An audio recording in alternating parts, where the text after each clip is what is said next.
Hey everybody, and welcome back to the channel where I teach you pitching tips, drills, exercises, and workouts, or throwing drills, exercises, and workouts. Essentially what this channel is all about. So today, as we go into this video, we're looking at my top 7 throws for baseball players. I do want to say this, throwing is somewhat subjective in terms of drills go. Every coach, every player is going to have things that they like to do and ways that they like to train, and all I'm doing is presenting different material and different ways to perhaps do things that you might like and want to incorporate into your daily routine, into your throwing routine. So going through these 7 drills, keep an open mind with it and go and explore. If you like the drill, you try it and you like the drill, then certainly incorporate that into your throwing routine as we go along. As we get into this, if you have questions or comments, please put those into the comments section below. Also, if you'll support the material that I produce out there and hit the like button for me and hit the subscribe button as well. So let's get into the drills. Okay, so on drill number 1, we're going to do a gate opener from our knees. So you're going to think, what is a gate opener? Let's go into it, right? So we're going to go from a knee, right, as a starting position. I like to have the front knee slightly at about a 120 position, so it's a little stronger base than having your knee tucked in here where your heel's almost coming off the ground. So it's a little more stable, it's a little better base to work from. On your hand positioning, you're going to come up like you're in a boxing position, or you can come with your glove hand down here like this. Okay, so we'll start this way first. And with gate openers, what I want you to think about is opening the gate. Right, so we're not really changing the posture of our lower half, we're just changing the upper half position of our throw. So to work something like this, you'll rotate back, open the gate, and then go through your throw, right? So let's take a look at it from the other way. Okay, the other presentation of gate openers would be from a boxing position, again, just opening up your gate here, keeping a high glove hand, and working through your target over your front end, over your front side. Something that's important on this is my glove hand direction. You'll notice when I do the gate openers, I'm not allowing my glove hand to swing left or drive left. I'm trying to keep everything going through the target, which includes the stabilization of my left side. One tip on the glove hand, if you're pitching or throwing, what I like to think about is not allowing the elbow to go past the side of my abdominal region here. So I try to keep it a little bit closer and then work through the target. Even if it's higher glove hand set or even if it's lower, I try to keep everything tucked in pretty tight versus swinging off and opening up here. More like a chicken wing, right? We're going to keep everything close going through our target. Okay, on drill number 2, this is our arm jogging split stance routine. The reason I like this is because it allows for looseness and freedom of movement in the arm. So hence the arm jogging position. What you'll want to do is get into a good base position, a good split stance position. My heels are pretty much connected and I'm about a 45-degree angle on my front foot. And all I'm doing is putting a little bit of weight, a little bit of pressure into my back leg, and then I'm trying to keep my butt behind my heels or my bottom behind my heels as I go into the throw. From your arms position, from your hand position, you're going to think break line up through the shoulders, right? Break your thumbs down, elevate through the shoulders, okay? This is going to be our starting position with this drill. Now, from the arm side, we're going to work jog. So now we're being loose with it. And then what we're going to do is try to work or lead the hip to lead our arm into position, okay? And then we're going to rotate out. So it'll be one, just feel it out on the jogging point. When you feel like you're at a good timing, good rhythm position, work out through the throw, right? And you're just trying to feel the hips leading the arm through as we go through this throw.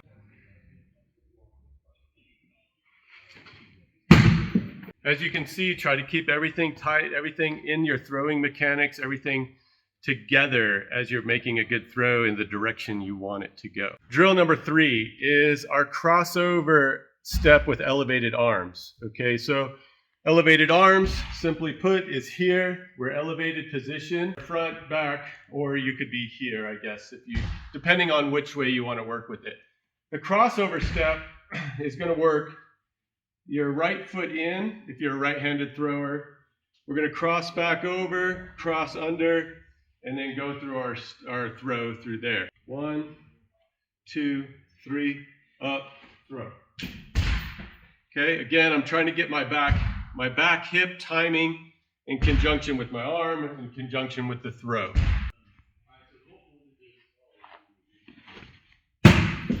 One thing I do on the back leg is kind of allow the chain of events to happen or transpire through the release of the throw. So I have a tendency to chain or keep my back foot tethered to the ground a long time through the release of the throw, so I get as much energy as I can through the release of that, through or behind the ball. Okay, going through drill number 4, these are step back handbrakes. What we're trying to accomplish on this drill is the timing from our back leg, our engagement, and then how we want to separate or break our hands going into the throw, right? So think about like an NFL quarterback, how they're going to come back, right step, right, left, and then go through your throw. We're going to work that same kind of positioning with our baseball throw. 1, 2, step, catch, go. Now, I did it in elevated position or from open position here, but on this drill, the next one, we're going to do from handbrake.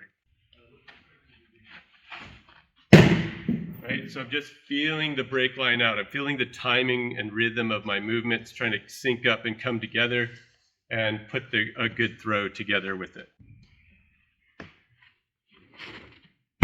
Okay, drill number 5. I'm going to have to admit this is a little bit experiment on my end, but it's something we do here at Arm Pitching Development with medicine balls. So my thought process was if we could do it and engage through a medicine ball, that we could potentially do it with a baseball. So I'll leave this up to subjective material for you guys out there. If you like it, then work with it. If you don't, throw it away. So kangaroo throws, we're going to start for right-handed throwers with our right leg up, and it's a little more dynamic, a little more engaged throw, right? So we're going to be here, and we're going to slam this down, and then convert through our throw, right? So we've got a nice kangaroo hop through it. We have a lot of energy we're building up. We have a lot of timing and rhythm to figure out with our body in motion like that. So that's just why I kind of like this drill, and it forces you into good positions with your throw, especially from a finish standpoint if you're a baseball pitcher. So it does a good job keeping everything in a line with it here when you're going through it, and then also kind of forces you into a little more external rotation as best you can, so to give you something to work on or practice there.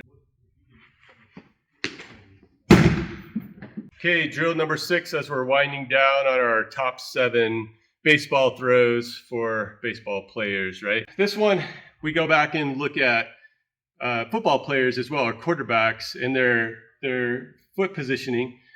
We're going to work hip swivel, right? So we're going to work hip positioning through our throw, stay a little bit tighter with it, and then go through the release of it. So it'll work hands together, or you can be in guarded position here. And all we're doing is a simple couple of jogs, like 1, 2, 3, and go. Okay, so it's working foot pattern, working quickness, working a little more dynamic balance through the positioning of our feet and our core. 1, 2, 3, go. It really kind of forces me to try to speed things up a little bit. It's not always the best thing if you're not really that far along in your throwing career, right? But if you're a pretty advanced player or feel like you have a good foundation, then I think that drill might help you working on the hip positioning a little bit better. Okay, so we made it to the last drill number 7. This one, just like we were doing the back step throws to handbrake, now we're going to do a more dynamic presence throw, a more engaged throw with this where we're doing a shuffle handbrake. So if you think about shuffling your feet, what does that look like here, right?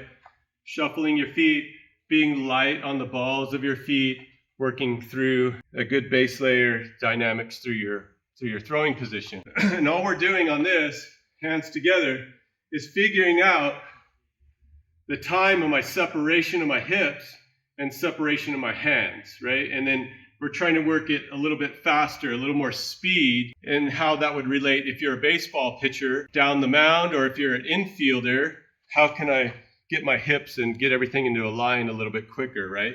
So the shuffle throw, simply put, works shuffle, shuffle, break, throw. Again, I think it's great for position players, and I think it's a great position for baseball pitchers as well. One thing of note on that is trying to keep the weight into the back leg and not letting it leak so far forward here. And I'm really trying to break the timing of it a little more back than I am forward with my hand brake. So my feel is like here. It's more here on the back hip, a little more neutral back at this point than I am trying to rush through it. So if you feel like you're collapsing or you're rushing your energy forward, focus the energy on your back hip and your back leg, staying back through your throw a little bit better. Okay guys, that's the top 7 throws for baseball players in this video. I hope you enjoyed it. If you support the work that I do, please hit subscribe and like the video. It goes a long way with the algorithm and helps promote the channel to a greater degree. Also, if you'd like to support me further, I have a laundry list of books out there that are available for digital download. You'll see a link in the description that takes you to that position of where those books are stored. There's a couple of different plans from youth all the way up to advanced. So if you're interested, I invite you to take a look, please, and let me know if you grab a copy of it so I can thank you personally. And thank you guys so much for checking out the video today. I really appreciate that. Hey, for more pitching tips, drills, exercises, and workouts, don't forget to hit the subscribe button for me. And also, if you like the content we shoot here, go ahead and give this a thumbs up. And until I shoot the next video, I look forward to seeing you next time.